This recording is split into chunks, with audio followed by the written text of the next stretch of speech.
Hey guys, Sid from Sid's Trains here, and today I'm going to be reviewing and running this Lionel Norfolk and Western Warhorse J-Class set.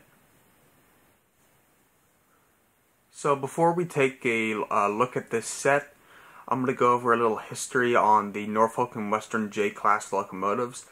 But before I talk about that, this set in general is a semi-scale set. Lots of the toolings are from the post-war era, so this is not a super intricately detailed model, and it is not to scale, so lots of the history on this engine don't totally relate to this model and this set. But I still want to go over the history. The Norfolk and Western J-Class was a class of 484 Northern streamlined locomotives, and they were built by the Roanoke shops of the Norfolk and Western Railway in Roanoke, Virginia from 1941 to 1950 and operated by the Norfolk and Western Railroad until the late 50s. The locomotives were built to run the N&W main line between Norfolk, Virginia and Cincinnati, Ohio, pulling the Powhatan Arrow, the Pocahontas, and the Cavalier passenger trains, as well as ferrying the Southern Railway's Birmingham Special, the Pelican, and the Tennessean between Monroe, Virginia, and Bristol, Tennessee. The J's, along with the Class A and Y freight service steam locomotives, were embodied as the Norfolk and Western's Big Three and represented the pinnacle of steam technology. One of the most notable Class J's was the number 611, which still survives to this day. It was retired in 1959 from revenue passenger service and moved to Virginia at the Virginia Museum of Transportation in 1962.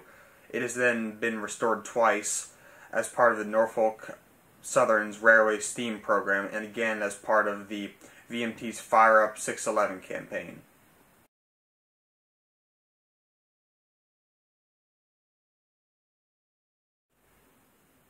So with the history out of the way, let's talk about this set in particular. If you notice, this is a freight set. It has the locomotive at the front, 4 coal cars, and then a caboose. Obviously that's not the most realistic thing in the world for the Class J engine, but this set isn't a super detailed set to begin with. This is a semi-scale Lionel J-Class locomotive, which is the same tooling they used back in the post-war era. This is semi-scale coal cars and a semi-scale bay window caboose. So it was just a fun set for Lionel to make. And it being in the 90s, Lionel wasn't into making super realistic models either. They were still making the more traditional style of locomotives they had been making. But let's get into the idea of what this set is. This set is called the Warhorse. From the factory, this engine was weathered. The drive gear has a kind of weather rusty look.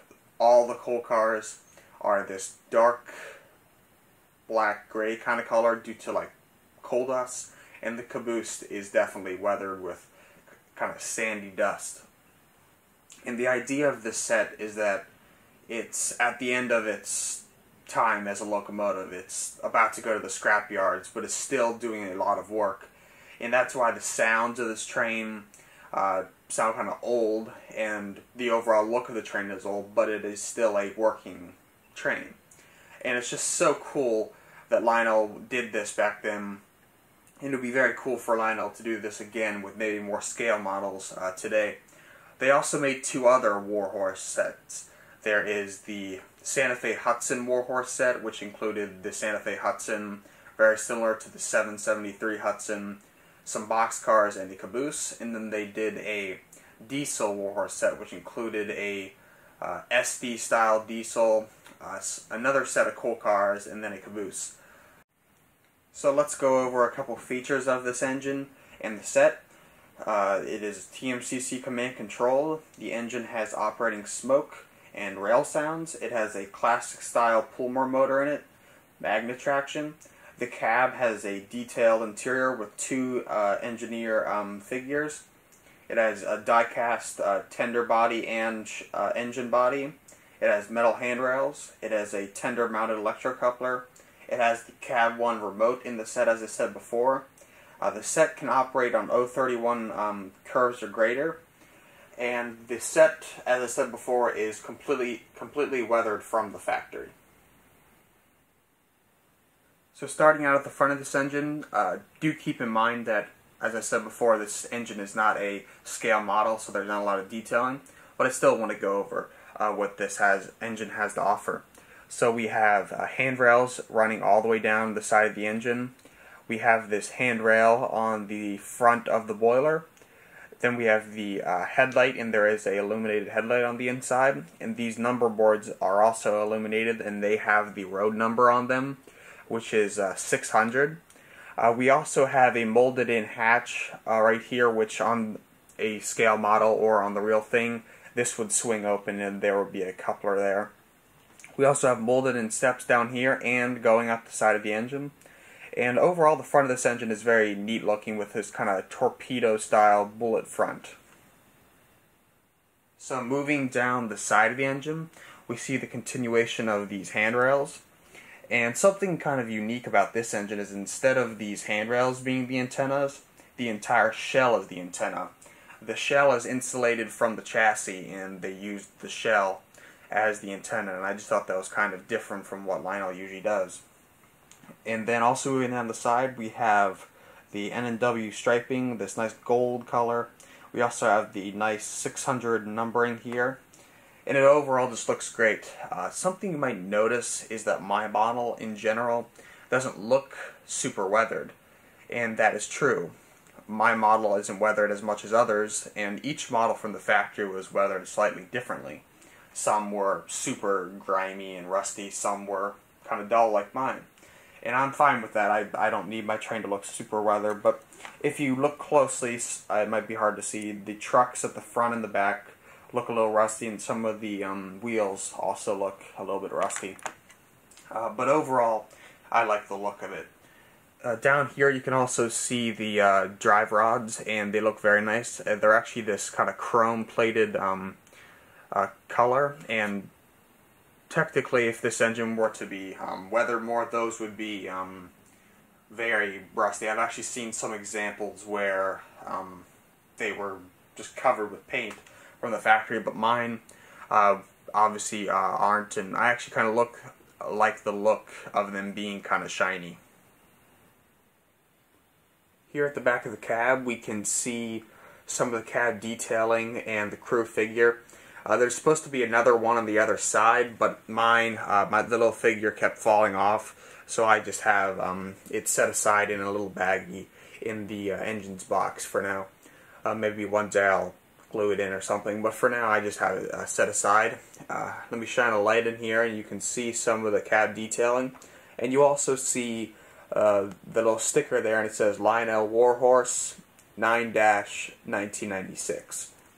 And then here is the engine's tether, and if you buy a Norfolk & Western Warhorse J, the tether will not look like this. This is a tether that I made because the one from the factory that I had got broke, so I just made my own. It works, but it does not look like the factory one. So looking at the top of the engine, starting out the front, we have the smokestack, and there is a smoke unit on the inside of the engine, and to load smoke fluid into it, you just pour it down the stack.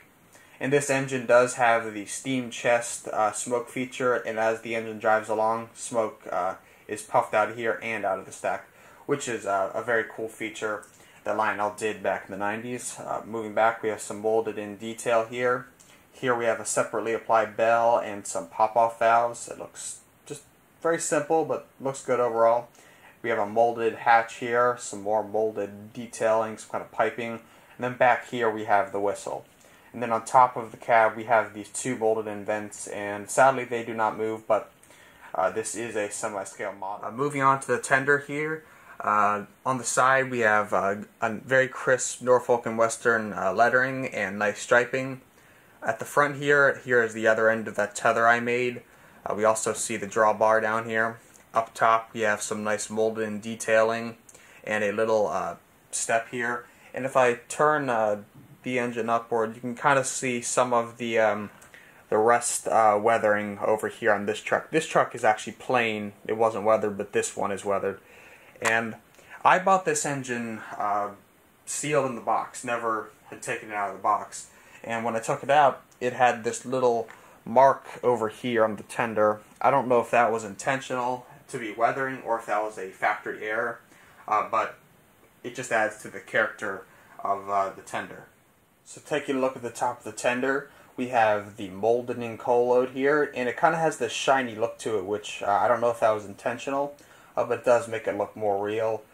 We have some molded in hatch and some more molded ladders and detailing over here. And then over here we have this hatch here, and this hatch is actually the volume knob for the engine. See, it's turning. That is the volume knob for the engine. And Lionel did that with a lot of their trains in the late 90s. The volume knob was on top of the engine, which was a very nice feature. Finally, at the back of the tender, we have the electrocoupler. We have some molded in ladders here, some molded in steps, a molded Lionel plate here, and then the simulated reverse light holes, but sadly they do not have any lights in them. So with the engine out of the way, let's take a closer look at the hoppers. Here are the 4 hoppers. They are all Norfolk and Western style hoppers, and each one of them is weathered slightly differently. So let's look at one and look at the general details of it, and then we'll look at the weathering of each. So some general details of these hoppers. They have die-cast sprung trucks, which is very nice. You don't see that very often on Lionel trains from this time period, so it was very cool to see that. It also has die-cast couplers. On top there is a coal load that does come out if you pry up on it. At one end there's a separately applied brake wheel, and then each set of trucks is weathered in this kind of brown color to make it look like rust. And I've noticed that all the coal cars have been weathered. I've never seen a set that didn't have a weathered coal car. And starting with this one, it has a decent amount of weathering. At each end it's pretty weathered, and then the center where the lettering is, it's less weathered. On the second coal car, this is probably the most weathered of all my coal cars. The entire side is very dark. It's definitely covered in the black soot, and the lettering is harder to see on this one. Moving on to the third car, this is probably the lightest weathering of all the cars. The weathering is very light, but there is an even coat of the black soot. But that allows you to then see all the lettering on the side of the coal car. Moving on to the final car, this car has very similar weathering to the first car, as there's weathering at each end and the center isn't covered in all the soot. Finally, let's take a look at the caboose in this set. This is a bay window caboose, and it is painted up in the Norfolk and Western kind of reddish purple color, and it looks really good because Lionel has weathered it with a kind of sand color. It might be hard to see in the light, but maybe now it's easier to see.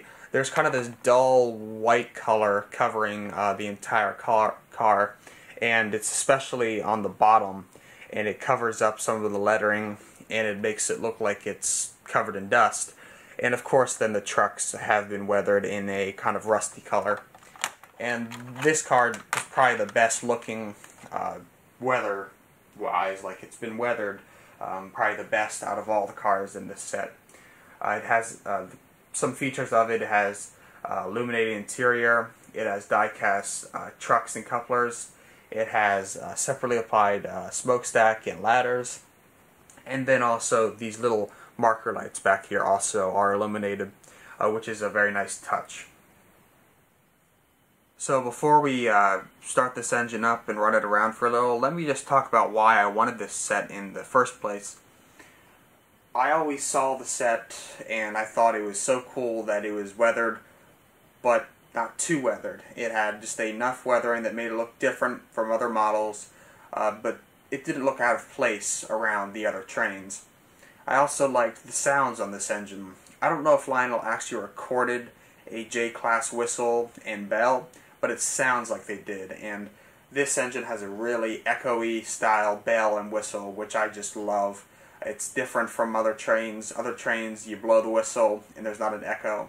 But on this engine, there is. It might be hard to hear on the video when I start it up, but hopefully you'll be able to hear that. Overall, I just love the model, and I'm glad that I have it. So now let's start it up and run it around for a little.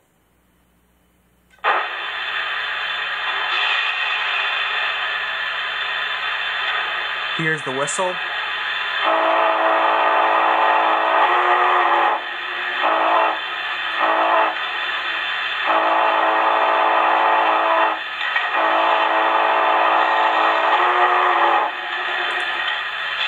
Here's the bell.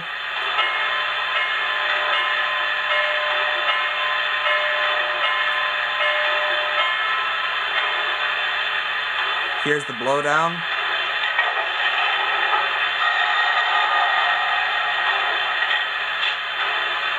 And here's the steam sound.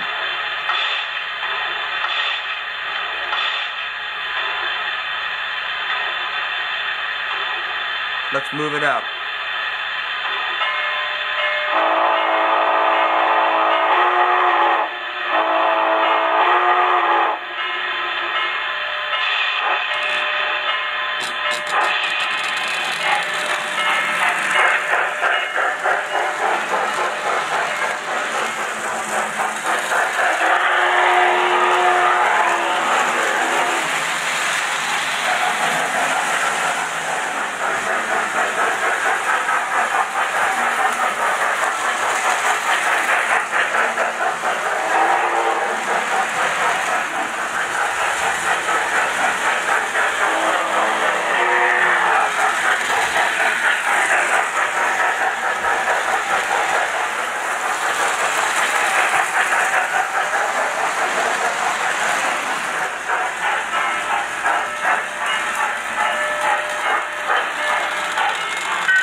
So as you can see, this set is an amazing looking, running, and sounding set. The engine has a great sound set on it. The whistle and the chuff and just everything about it is just amazing. And it just has this great echo to it after all the sounds. The weathered look of the cars and the engine just makes this set look so unique and different from anything in my collection. And most likely in anyone else's collection, as most people don't have weathered trains. Sure, some people have all-weathered trains, but you usually don't see a lot of weathered trains in people's collections. So it's definitely unique and different. And I wouldn't let the semi-scale or the fact that it's a J-class pulling a coal train keep you from buying this set. It's a toy. It doesn't have to be full scale. The fact is, it just has to be fun. And I definitely think this is a set that you can have fun with and enjoy. I hope you guys enjoyed this review, and as always, like, subscribe, and click the bell for notifications, comment below, and tell others about the channel. I'm Sid, and I'll see you next time, guys.